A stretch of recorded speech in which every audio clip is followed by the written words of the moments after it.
Gananjana Shlakaya Chakshur Unmidikam Yena Tasmai Shri Gurve Namaha.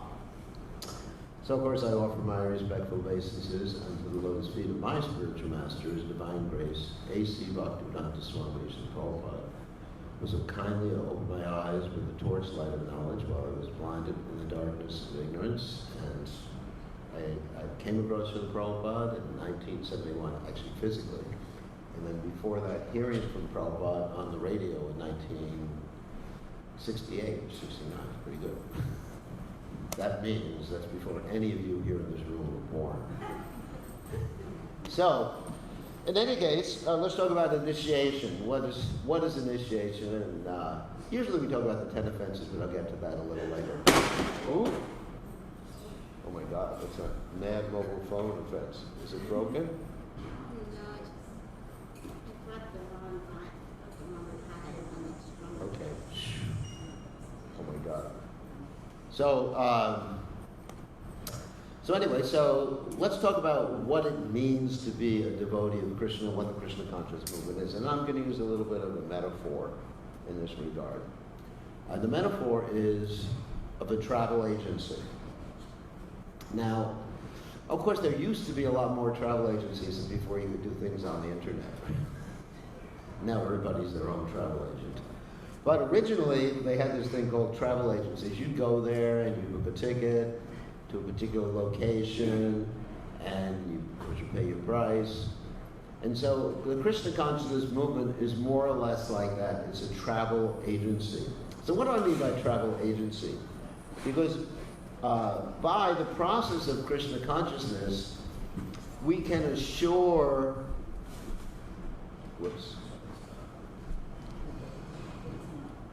tripod.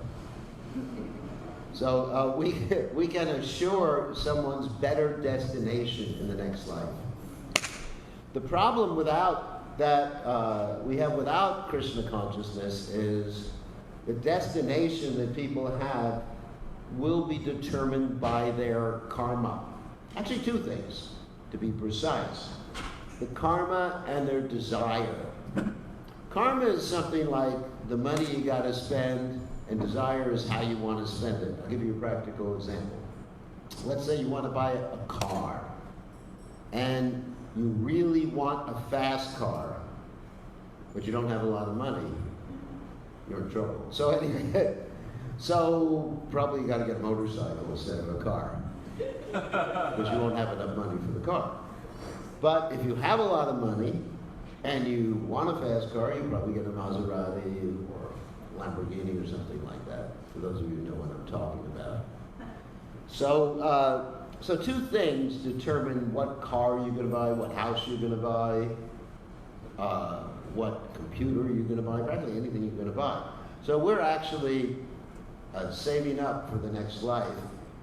Not devotees precisely, but those who are not Krishna conscious are saving up for the next life by their desire and by their karma. So let's explain what karma is. I mean, karma is basically, as described in the Bible, as you sow, you shall reap. Or, as described in science, for every action there is an equal and opposite reaction. For example, let's use a legal example. So let's say if we break the law, let's use a simple way of breaking the law. Speeding, right, in a car. Driving too fast.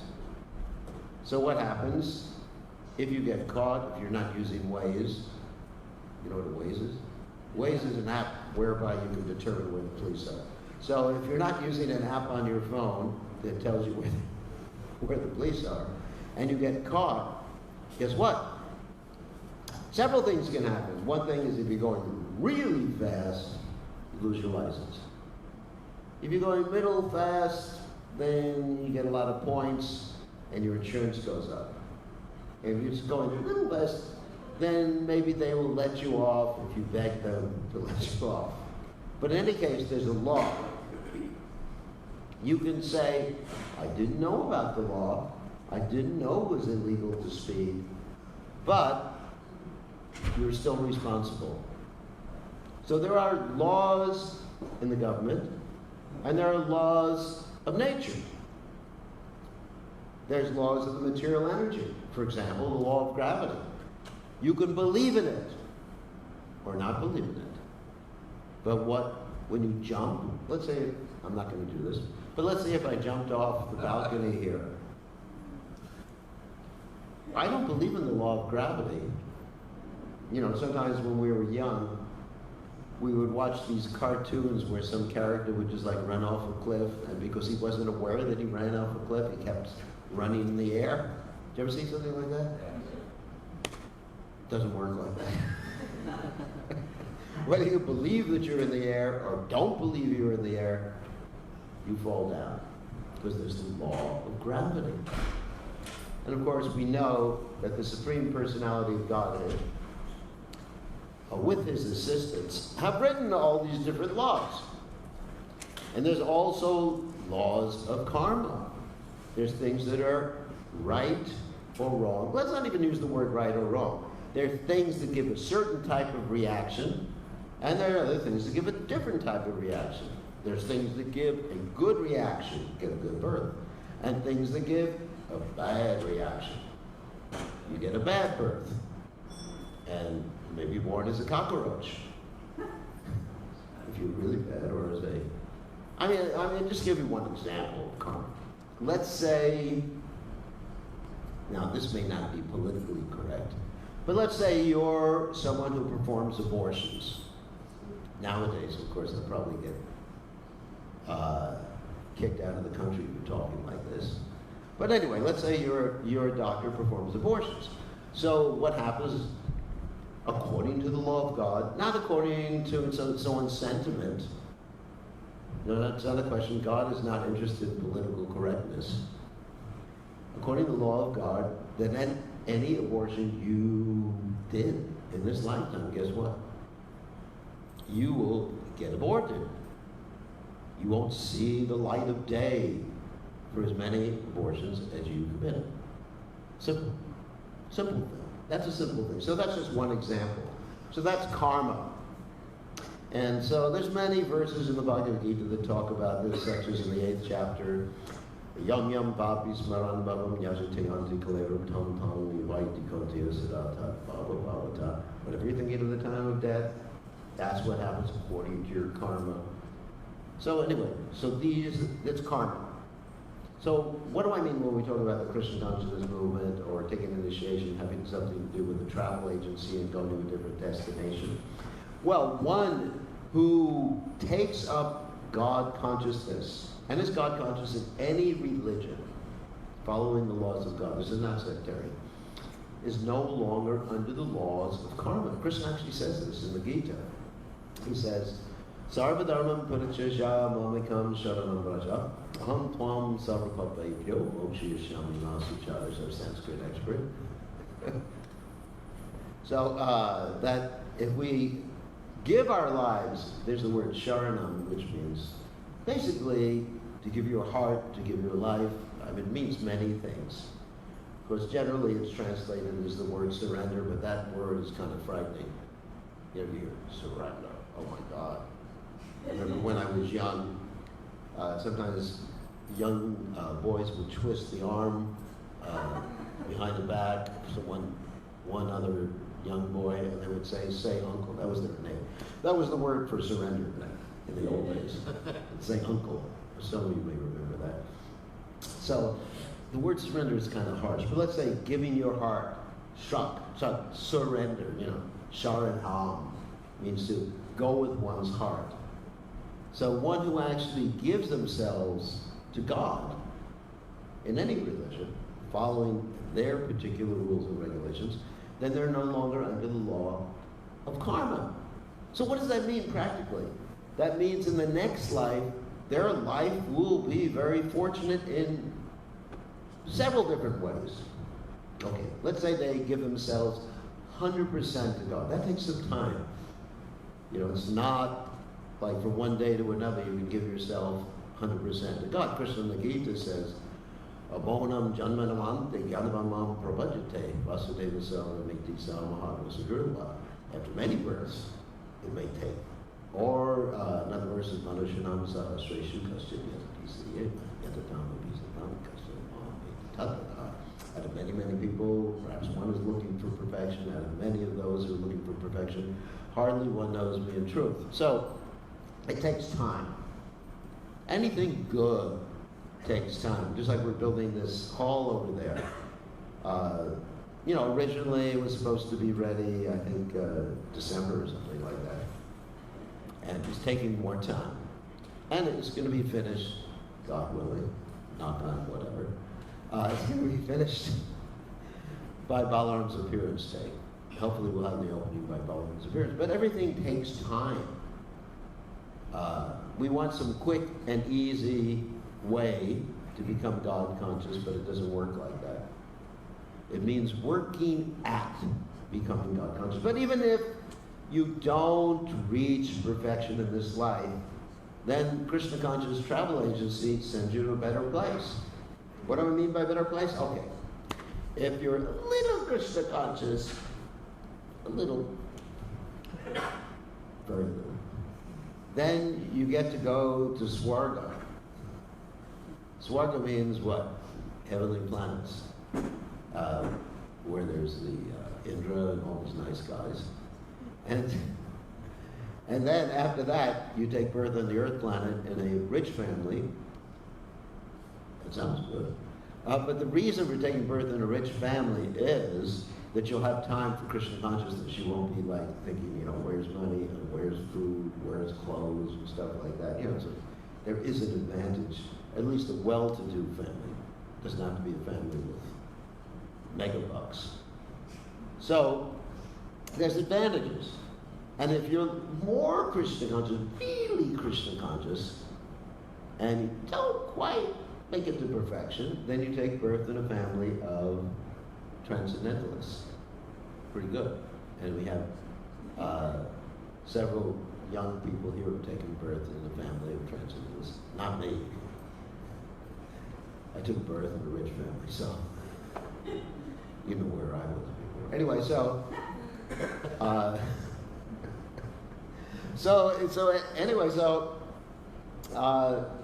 any of those births is kind of nice because you get a chance to progress in Krishna consciousness.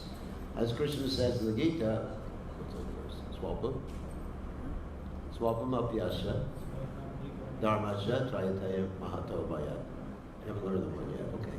That a little bit of advancement in the path of Krishna consciousness can save one from the most dangerous type of fear. In other words, there's no loss or diminution. Diminution means you lose something. Whatever I do outside of spiritual life, what do they say? Ashes to ashes, dust to dust. Whatever you do outside of spiritual life, you lose it at the time of leaving this body. Everything. You got to leave it all behind. Even the Egyptians, at least the pharaohs, it's a Sanskrit word, but the pharaohs, they tried to bury their wealth with them, and even their servants with them. And they even had a little boat that was buried with them. Anyone seen the pyramids? They had boats inside the pyramids. It was supposed to take them to the other side of the River of Styx, it's called. That's Egyptian. And guess what? When the grave robbers broke into the pyramids, they found all that stuff there. And you can't take it with you. But you can take spiritual life with you. And your destination is great. It's assured. Wow. This is the best travel agency, isn't it? Otherwise, God knows where you're going. So it's a very good idea. Very good idea to hedge your bets, as they say, and be Krishna conscious. So, anyway, so how do we become Krishna conscious, and what do we require to be Krishna conscious? Okay, two separate questions. So, in order to be Krishna conscious, basic ABC level, foundational level, because there's ways to go quicker on the path. So foundational level is following a few simple restrictions. And these restrictions are something that really indicates what's all pervading in Kali Yuga. The restrictions are no illicit sex, no intoxication, no gambling, and no meat or fish or eggs or lobsters or crabs. So that's kind of, I mean, when I was young, it wasn't such a difficult thing. As society regresses, degresses, it actually becomes more hard for people to follow these practices. Although there's a lot of vegetarians nowadays, but the other rules like illicit sex and everything like that, it's just like all hell is breaking loose in society right now. Really, I mean, there's no restrictions, no societal restrictions. So those rules, but those are just do-nots or donuts, as my spiritual master called them. He said, we have so many donuts in the Christian consciousness movement. That's how probably pronounced do-nots. Because he had Indian accent. We always wait, no. That was probably his accent. So, but on the positive side, basic foundational Krishna consciousness is to chant Krishna's names, offer your food to Krishna. Very simple, isn't it? Offer your food to Krishna. That's about it. Sometimes read from books about Krishna. We have so many books about Krishna. Really, they tell all the details about Krishna, what Krishna does, his name, address, telephone number, email address, WhatsApp connection, Facebook page. All these things we have in relationship to Krishna. So it's really interesting. Right now, I'm just reading one book called the Gopal Champu by Jiva Goswami. We have thousands of books. I don't even know how I'm going to get to an end of all the books we have. You know, literally thousands of books written about Krishna. And even there, you know, there's autobiography written by Krishna. Anyway, so, and that happy note, so that's basic foundational Krishna consciousness. And of course, those who take an initiation promise to chant 16 rounds of japa daily. Now that appears like a lot, 16 rounds. But it's actually very, very easy to chant 16 rounds. And in the beginning, it may take a little longer. After some time, I probably chanted 5-minute rounds. So within 2 hours, one can chant 16 rounds. And the reason for chanting, okay, here's the reason for chanting. Here's the beads, or the bead bag that I use. The reason for chanting is that Krishna is non-different from his name. And when you chant his name, Nama Chintamani Krishna's Chaitanya Rasa Vigraha, that Krishna is definitely there, dancing on the tip of your tongue. That is the nature of the absolute truth, Krishna and Radharani. That when you chant their names, they're present. When you chant anyone else's name, they're not present. Like you chant Joe or Bob or whatever, Mr. Gupta or something like that, they're not present. Or if you chant the name of some object, like television, car, it's not present. Of course, if you have a Tesla, you can call it on your mobile phone. It'll come and pick you up. But it's true. Oh, there's my car. But that's not exactly what I'm talking about. So that's the reason for chanting, because you chant a certain amount of rounds or names of Krishna. The great devotees, they chant at least 1 lakh of names of Krishna every day. That means 64 rounds, but we only require 16 because it's more practical. Then you're in contact with Krishna, you're becoming purified. So there's a method of chanting. All right, now we're going to talk about how to get more advanced than the basic foundational level. So the second step in becoming more advanced is to chant better. What do I mean by better? Not simply that you're pronouncing better, but you're chanting with the right mood, avoiding certain things which are called the 10 offenses. And we'll list the 10 offenses very quickly, because I think most of you are aware of them. Avoiding the offenses against Vaishnavas, or devotees who have dedicated their lives to God, and avoiding the offense of thinking anyone else, including demigods, are equal to or independent of the Supreme Lord or the names of the demigods. You know, sure, I respect Lord Shiva, Ganesh, and all the demigods. They're all servants of Krishna. We were talking today on our GBC conference about Ganga Devi. She's not a demigod, of course. She's a servant of Krishna. And Tulsi Devi. They're all servants of Krishna. So we respect them. Disrespecting is bad. One shouldn't disrespect any living entity, what to speak of the demigods. So anyway, so go quickly through the 10 offenses, and then the next thing to avoid is to disobey the order of the spiritual master. One doesn't need to follow blindly, but at least accept the direction of the spiritual master. And the next offense is to blaspheme Vedic literatures or any literatures which glorify God. This is very bad. Next offense is to consider the names or the chanting of the names, the benefit to be imagination.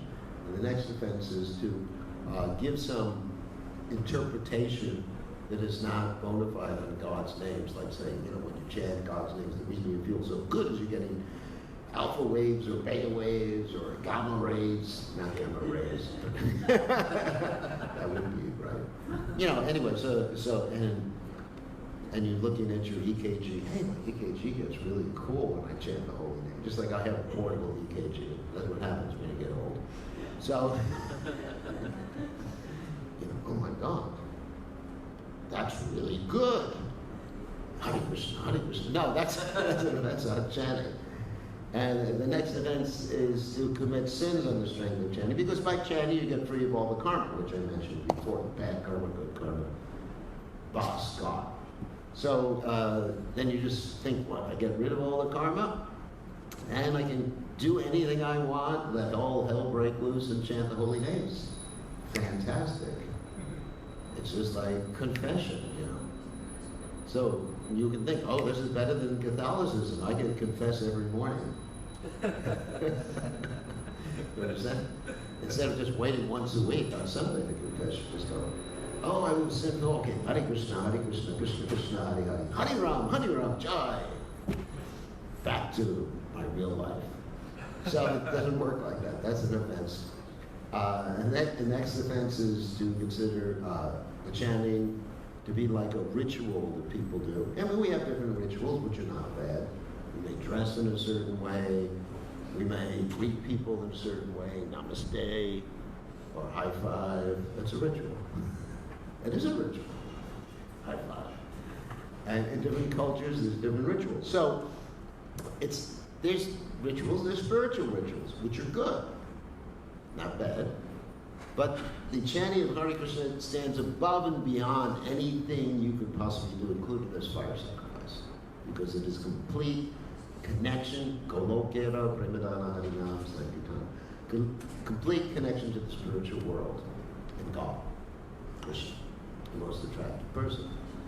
So the next one is to instruct people who are not ready to hear about God or certain aspects of God in let's say, aspects of the philosophy or aspects of the understanding of God. Because if someone's not ready to hear about it, as they say, well, I won't use that expression, don't throw pearl before anyone.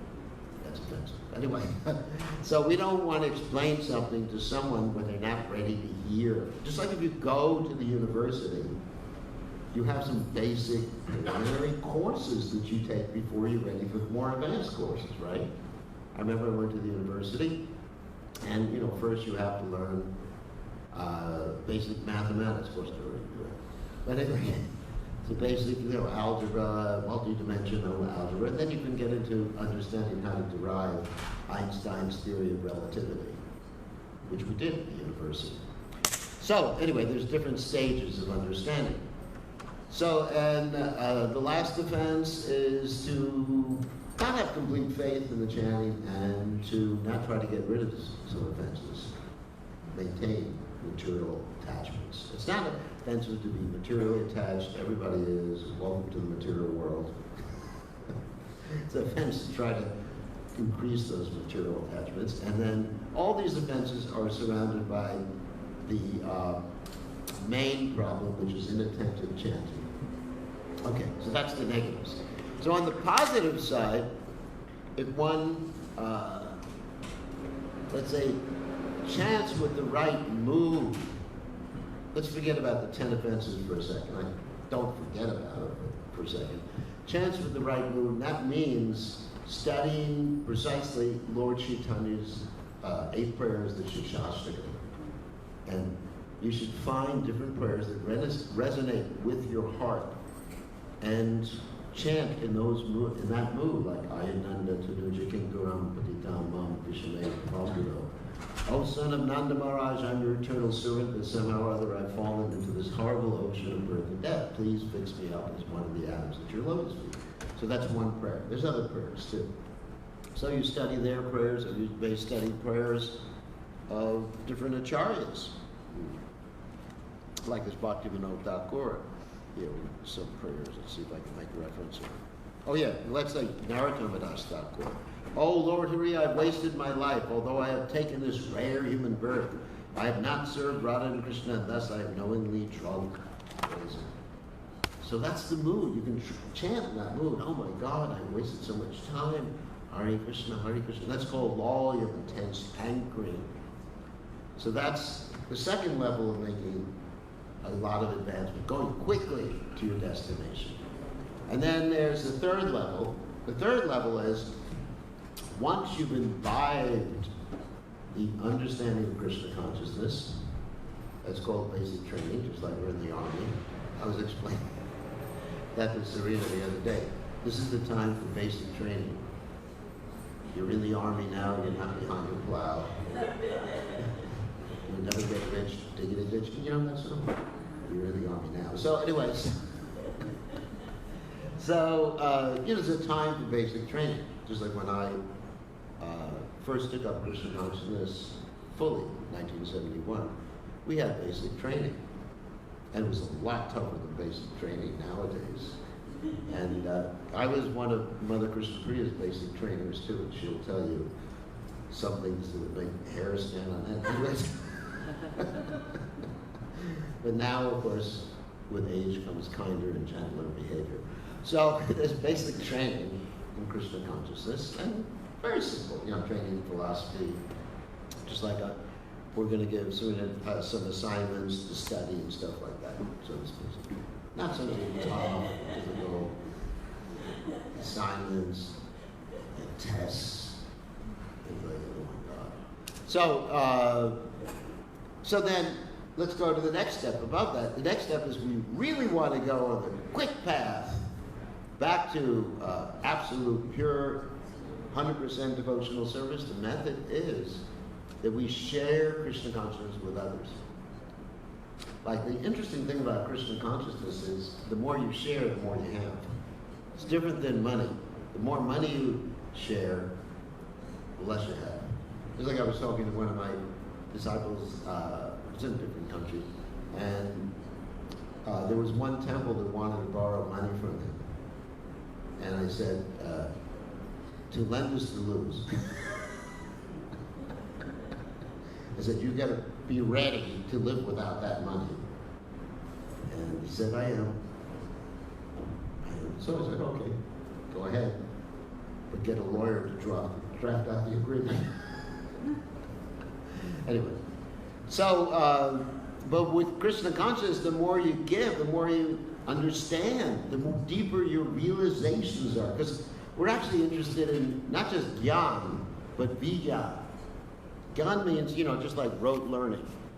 Like I can recite a verse, like, Dehinos minyata dehe komaram yavanam jara. That the soul is undergoing changes from boyhood to youth, and then to old age. Actually, I understand that 100%. Yeah, I have 100% realization of that. That's the wrong verse for me to quote. Every day I understand that very well. So realization means to complete, understand it, and to see it, and to feel it. and it just strikes you. There was a word we used in the 1960s called grokky. Some of you from the 1960s will remember that. Grokky means to fully understand something with your very self, right? Anyway, sorry about that term. So that's realization. So the way you get that realization is you help others. And Lord Chaitanya, of course, tells us that. Yari dekatari kai Krishna Pradesh, Yari Guru Boy, Tore Desh. Whoever you meet, whatever you see, you give them Krishna. In whatever way they connect, whether it's the holy name, whether it's prasadam, some way. And that way, your path back to Krishna becomes very, very quick. And Krishna himself says that no one is more dear to me than he or she who shares this knowledge, who helps others understand the Bhagavad Gita. That's the real quick and easy path. And it's not required to be like a sannyasi to do that. In fact, Lord Chaitanya told people to stay in your present situation. Stanis tatashruti katam tanvan manobhir. That wherever you are, just stay where you are with your family or alone or whatever, and share Krishna consciousness. You don't have to change your present situation in order to be Krishna conscious. You know, most of the devotees in the Krishna conscious movement just live on the outside, don't live in the temple. We have very few people live in the temple. And they're just as Krishna conscious, or maybe even more Krishna conscious than people who are in the temple. It doesn't matter. Stani stita, shuti gatam, tan van manobhir. Just remain where you are and take up this hearing and chanting process. And then you become Krishna conscious. So that's Krishna consciousness in a nutshell. So initiation means the basic vows.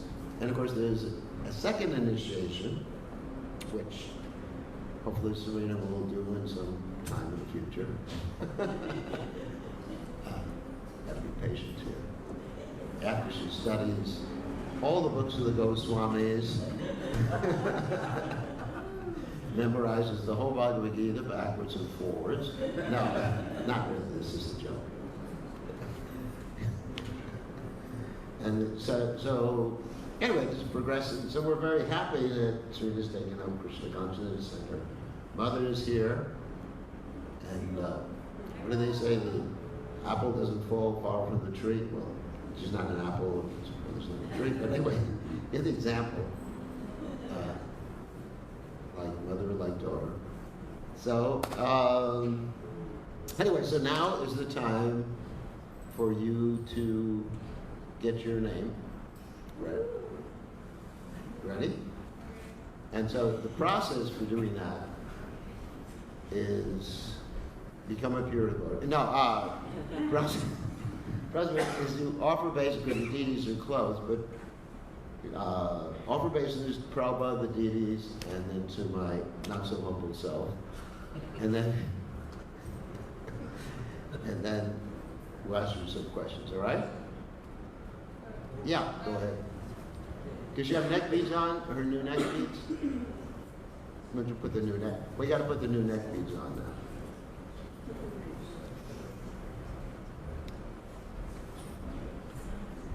We'll definitely finish by the time of the arti.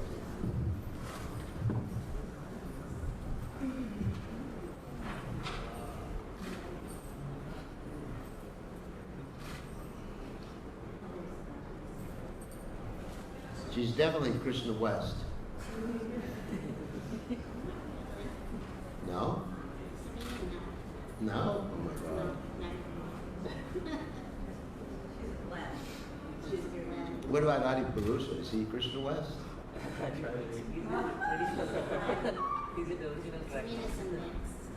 Right?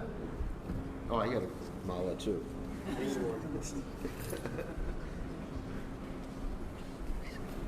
Adi Purusha is like a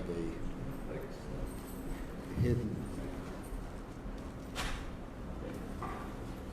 He's hiding the fact he's Krishna conscious.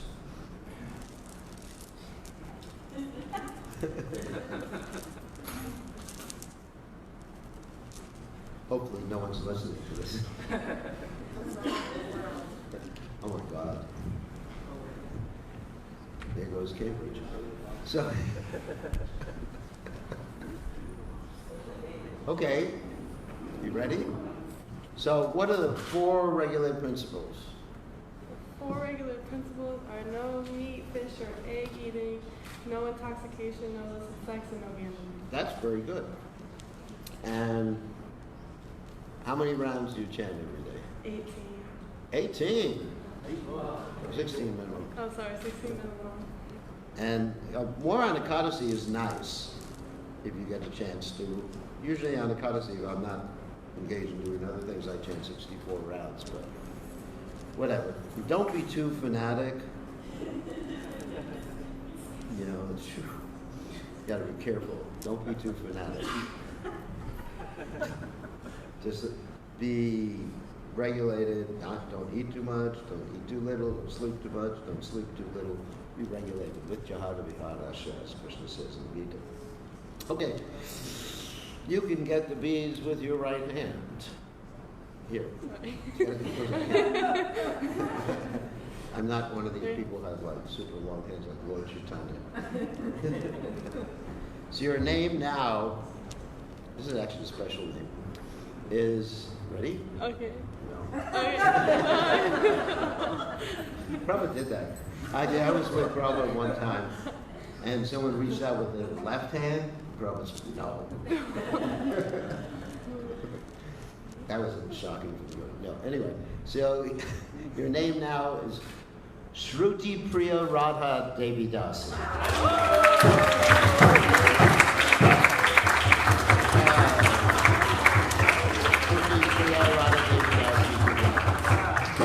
So Shruti Priya is one of the 1,008 names of Srimati Radharani. That means dear to the Vedic literatures. So I added Radha, Shruti Priya Radha Devi Dasi. Okay? You like that name? Yeah. Okay, thank you. Now you can sit down for the fire sacrifice. All right. It's a nice name, isn't it? They'll just call it Shruti or something. Or Shruti Priya. Most people won't use the whole name, but.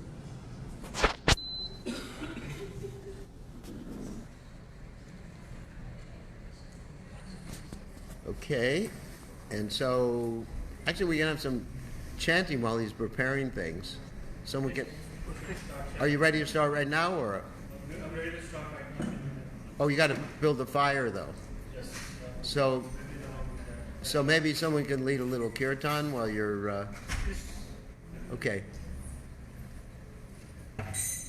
Want to do kirtan?